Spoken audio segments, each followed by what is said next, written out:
की जो वीडियो है इसमें मैं आप लोगों से कुछ इंपॉर्टेंट क्वेश्चंस को शेयर करूंगी और जिसका आंसर 1 वर्ड में होगा। और ये जो क्वेश्चंस है ये क्वेश्चन आरबीसी से होंगे, हीमोग्लोबिन से होंगे, ब्लड से होंगे, इसी से रिलेटेड ये सारे क्वेश्चंस होंगे। चलिए इस वीडियो को हम स्टार्ट करते हैं। देखिए पहला जो क्वेश्चन यहाँ पे दिया हुआ है, पहला क्वेश्चन यहाँ पर है कि how much oxygen is transported in blood in the form of oxy haemoglobin. जैसा कि आप जानते हैं कि हीमोग्लोबिन ऑक्सीजन से मिलकर ऑक्सी हीमोग्लोबिन बनाता है, फिर हमारे जो ऑर्गन्स होते हैं, टिश्यूज होते हैं, वहाँ पर ऑक्सीजन को पहुँचाने का काम करता है ना। तो कितना परसेंट ये ऑक्सीजन को हमारे ऑर्गन्स में, हमारे टिश्यूज में पहुँचाता है, यहाँ पे ये क्वेश्चन पूछा गया है। तो 97% ऑक्सीजन ऑक्सी हीमोग्लोबिन के फॉर्म में हमारे ऑर्गन्स में, हमारे टिश्यूज में पहुंचाया जाता है। तो सेकंड क्वेश्चन यहाँ पे दिया हुआ है abnormal decrease in RBC count is called. अगर हमारे बॉडी में आरबीसी का काउंट कम हो रहा है, वो भी एबनॉर्मली हो रहा है, तो उसको हम क्या कहेंगे? उसको हम एनीमिया कहेंगे।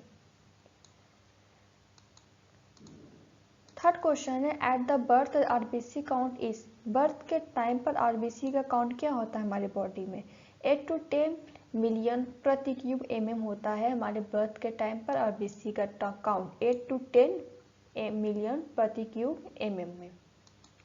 चलिए हम नेक्स्ट क्वेश्चन पे चलते हैं।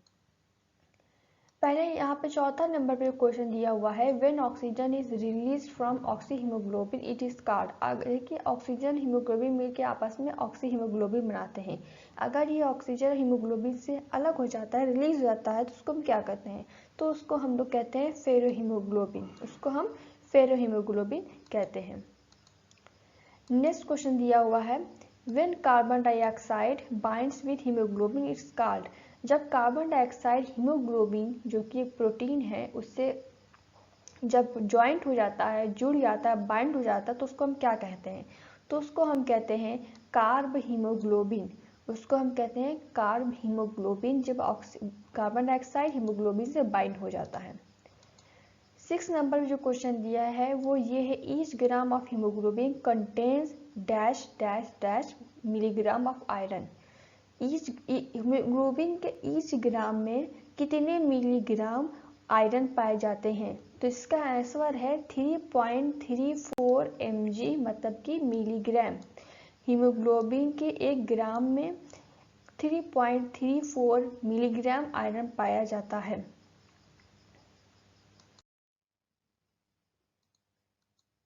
लास्ट देखिए ये जो क्वेश्चन है 7 नंबर पे वो दिया हुआ है in males about dash dash dash milligram of iron is excreted every day through faces.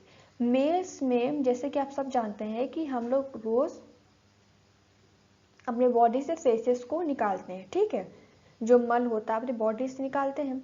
तो मेल्स जो होते हैं जब वो अपनी बॉडी से फेस निकालते हैं एवरी डे, तो उनके फेसेस के जरिए से कितना मिलीग्राम आयरन बॉडी से एक्सक्रीट होता है, निकलता है? तो 1 मिलीग्राम आयरन बॉडी से निकलता है फेसेस के थ्रू एवरी डे जब हम अपने बॉडी से फेस को निकालते हैं, फेसेस को निकालते हैं उस टाइम पर। और ये मेल्स में होता है 1 मिलीग्राम, फेसेस के थ्रू मेल्स में 1 मिलीग्राम डेली आयरन निकलता है।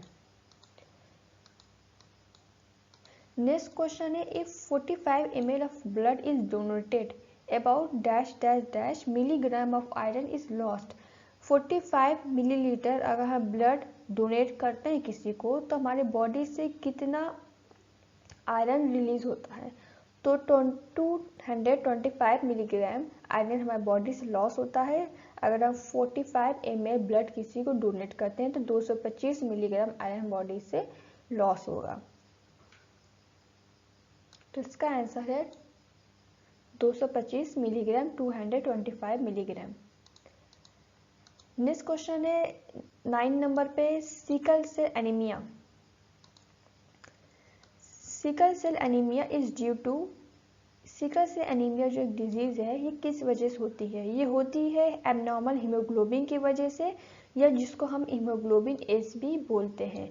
एबनॉर्मल हीमोग्लोबिन की वजह से होती है जिसको हम हीमोग्लोबिन एस भी बोलते हैं। तो देखिए सिकल सेल एनीमिया एक ब्लड डिजीज होती है जो कि हमारे आरबीसी को इफेक्ट करती है।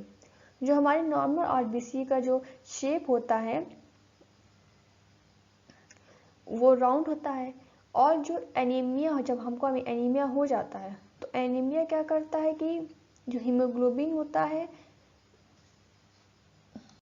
तो एनीमिया के टाइम पे ये होता है कि जैसे नॉर्मल आरबीसी का हमारा शेप होता है वो राउंड होता है, लेकिन एनीमिया के टाइम पे क्या होता है, हमारा जो हीमोग्लोबिन होता है वो डिफेक्टिव हो जाता है, और इसकी वजह से जो हमारा आरबीसी होता है उसका शेप जो होता है चेंज हो जाता है। और जो आरबीसी का शेप जो चेंज हो जाता है, तो उसके बाद ये क्या करते हैं, इट रिप्लेसेस नॉर्मल हीमोग्लोबिन। तो जो नॉर्मल हीमोग्लोबिन हमारे बॉडी में होता है, हीमोग्लोबिन है, वो उसको रिप्लेस कर देते हैं, उसकी जगह पर हीमोग्लोबिन एस आ जाता है जिसको एबनॉर्मल हीमोग्लोबिन कहते हैं। तो एनीमिया में क्या होता है कि जो हमारे हीमोग्लोबिन होता है वो डिफेक्टिव हो जाता है, ठीक है। और डिफेक्टिव हीमोग्लोबिन जो होता है वो अच्छे जो हीमोग्लोबिन होते हैं, नॉर्मल हीमोग्लोबिन को उसको रिप्लेस कर देता है। तो ये सिकल सेल एनीमिया में होता है। इसके बाद जो नेक्स्ट क्वेश्चन है,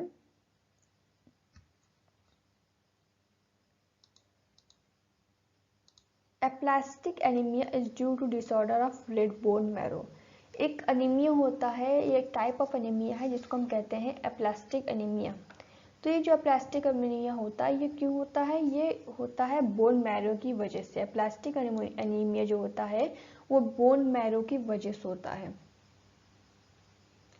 तो इसमें ये होता है कि जो बोन मैरो होता है वो हमारी बॉडी में न्यू ब्लड सेल्स को प्रोडक्शन को रोक देता है, जिससे एप्लास्टिक एनीमिया हो जाता है। तो मेन कॉज क्या है एप्लास्टिक एनीमिया का, वो मेन कॉज है रेड बोन मैरो। क्यों, ये जो बोन मैरो होता है ये हमारी बॉडी में न्यू ब्लड सेल्स के प्रोडक्शन को रोक देता है, जिससे एप्लास्टिक एनीमिया हो जाता है।